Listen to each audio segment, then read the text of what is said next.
This episode is brought to you by LifeLock. Between two-factor authentication, strong passwords, and a VPN, you try to be in control of how your info is protected.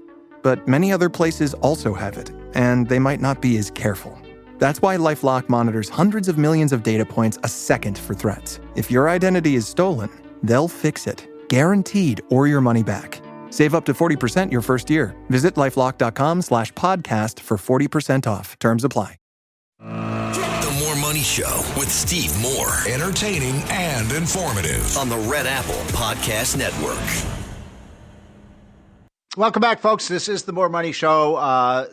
Speaking of esteemed economists and financial wizards, now we have one of the icons in America, one of the conservative heroes, free market heroes, Steve Forbes. Steve is a partner of mine at Unleashed Prosperity. He and I just got back a week or two ago on an incredible cruise sponsored by Forbes Media in the Mediterranean, and we went to Spain and Italy and Malta. And Steve, that was a great time being with you.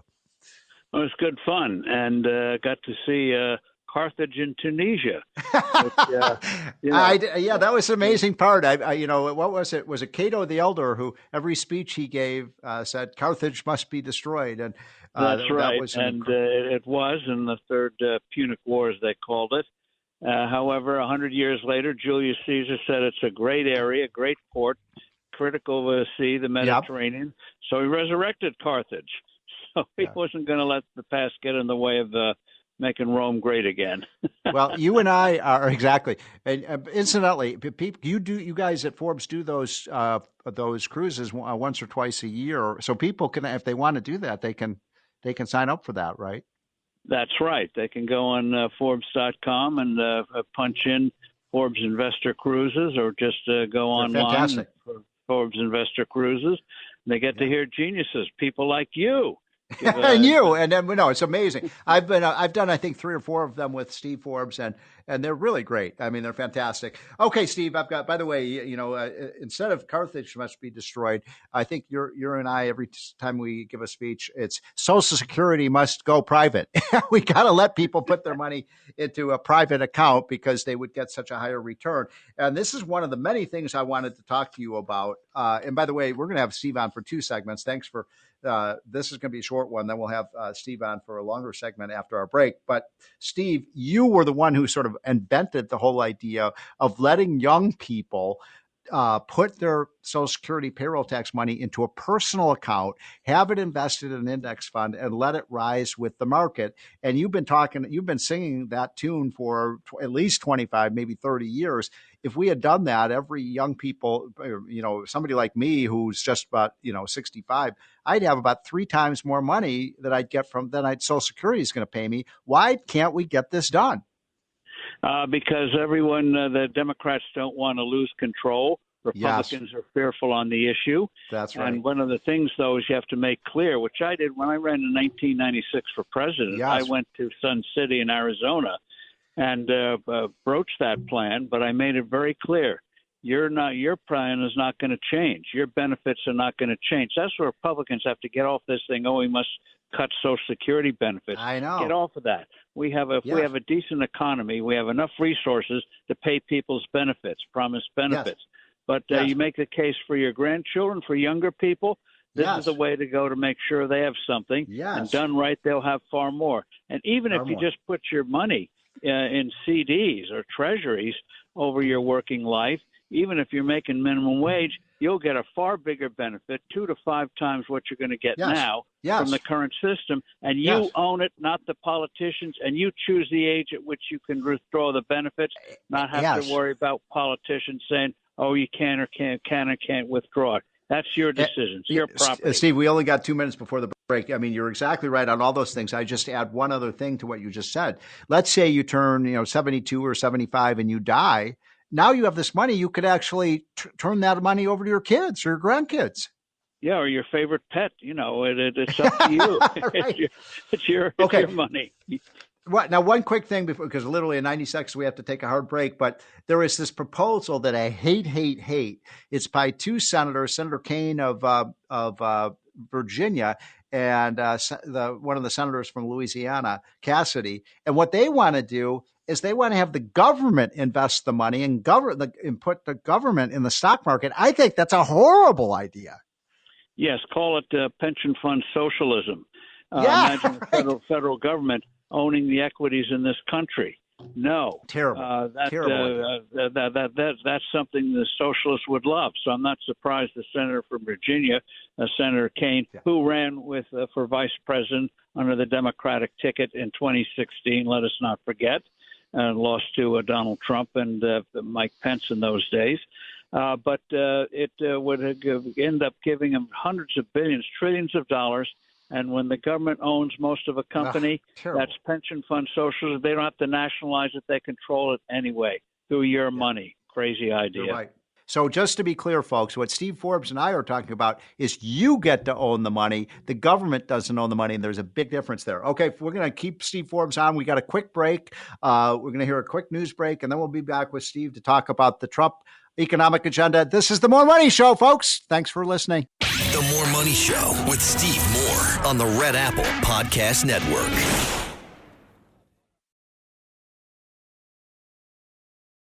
The More Money Show with Steve Moore. Entertaining and informative on the Red Apple Podcast Network.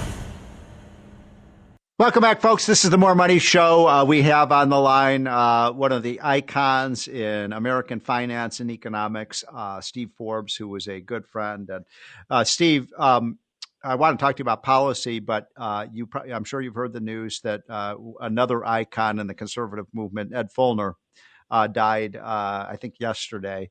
I believe you were on the board of the Heritage Foundation. I don't know if I think you were, but you knew Ed Feulner. I think it's a great loss. He was a huge inspiration to me and critical in the Reagan movement. He was, and he did die yesterday. I was privileged to sit on the board for a number of years, and Ed Feulner was key to the Reagan Revolution of the 1980s. Back in the 1970s, the conservative movement was a shadow of what it is today. That's true. He put together this fantastic foundation, doing research papers, policy papers, and set the agenda for the first Reagan administration. Gave it a sense of direction. You know, when Richard Nixon won the election in 1968, they really didn't have a clue how to move forward on the domestic front. And so, they weren't conservatives. Nixon wasn't a conservative. No, but the nice thing about what Heritage did, it gave coherence to the conservative movement, gave it meat on which you could offer the public and make a case for these issues that never were going to get it from the mainstream media. So he played an enormous role in getting America back on track again.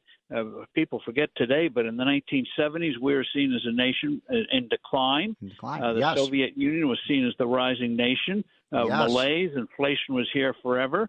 But thanks to the work of Ed Feulner and his teams that he put together, this thing was turned around. Ideas matter. They shape how we see the world. He recognized that and devoted years to making that institution, the Heritage Foundation, and like-minded other institutions that rose up to carry the torch.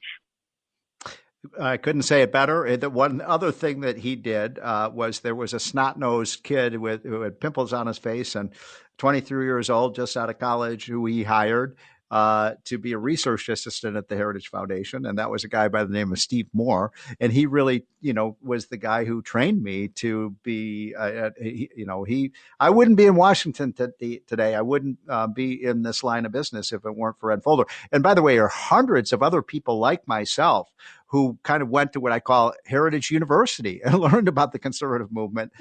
So I am forever personally grateful for what he did. And you got paid instead of paying tuition. You know what? That's a great point. I probably learned more at Heritage than I did in college. A great point. But there are literally hundreds of people in Washington today that in high level positions who got their training at the Heritage Foundation. And so it is a big loss to our movement. The other thing he did, Steve, as you know, because you were there back then, I was just really getting started in the early 80s. But he was one of the first guys who said, look, you write a 600-page book on this policy or that policy like the Brookings Institute was doing, or AEI back then when it was all run by corporatists, and nobody read this stuff. It didn't have any impact on the policy. And he used to say, Fuller used to say, look, the average intelligence of the people on Capitol Hill is about a seventh grader. So make it something that they can understand and that they will read. And that's why the Heritage Foundation was so hugely influential, because they put out stuff in a timely manner, responding to what was happening in 24 hours on Capitol Hill. Nobody had been doing that before.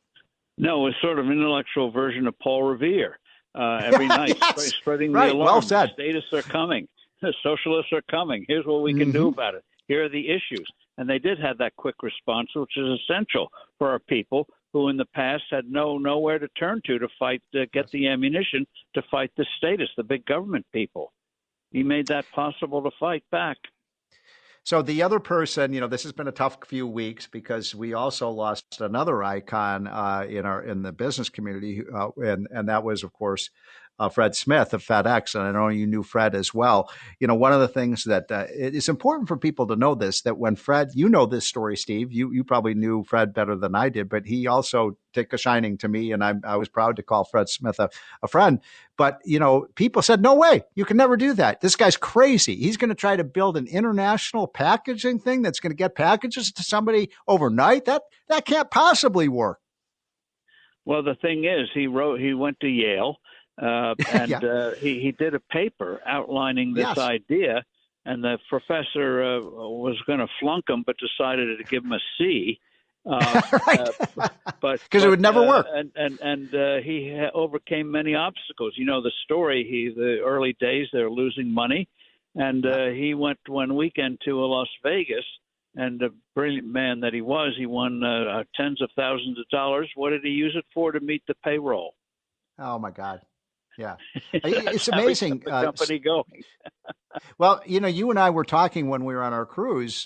We did the Forbes cruise for those just joining us, and that's a great thing, people. If you want to have fun and meet really great people and learn a lot, do one of the Forbes investment cruises.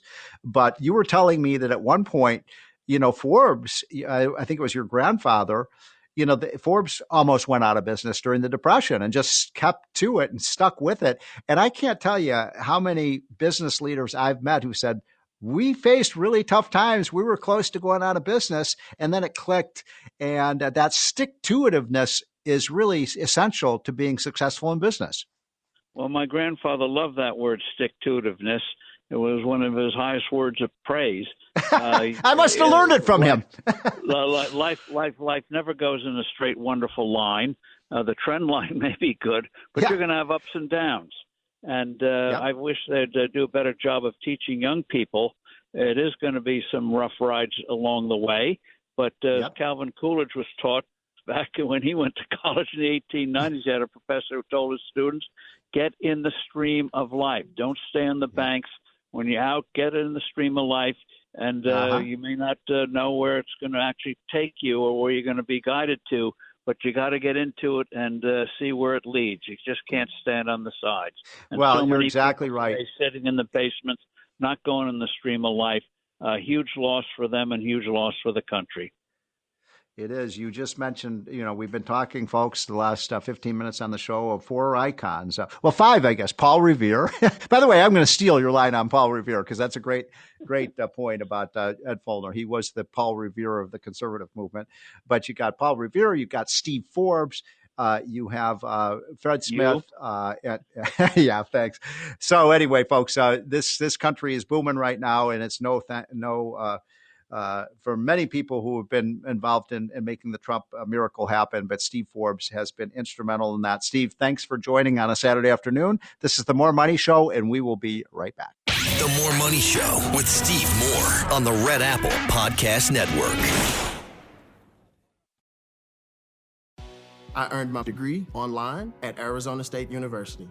I chose to get my degree at ASU because I knew that I'd get a quality education, they were recognized for excellence, and that I would be prepared for the workforce upon graduating. To be associated with ASU, both as a student and alum, it makes me extremely proud, and having experienced the program, I know now that I'm set up for success. Learn more at asuonline.asu.edu.